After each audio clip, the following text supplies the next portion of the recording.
దాంతో ఎక్కువ భాగం కవర్ అవుతుంది.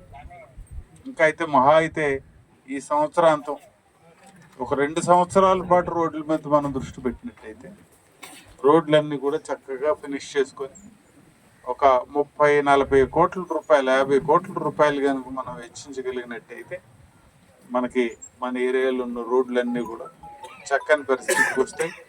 వచ్చే 10 సంవత్సరాలు కూడా ఎలాంటి ఇబ్బంది లేకుండా ప్రయాణ సౌకర్యంతో మనం ట్రావెల్ చేయడానికి అవకాశం. ఇది ప్రయారిటీ మనకి. R&B రోడ్లు అదో 30 కోట్ల రూపాయల వరకు ఖర్చు పెడతాం. ఇది ముఖ్యంగా పంచాయతీ రాజ్కి సంబంధించిన ప్రాజెక్ట్ రోడ్. ఇది 5 కోట్ల రూపాయలు మనకి ఇస్తామని చెప్పారు. అయితే ఇప్పటి వరకు మనకు వచ్చింది 2.5 కోట్లు. దాంట్లో 2 రోడ్లు ఇక్కడే పెట్టాం.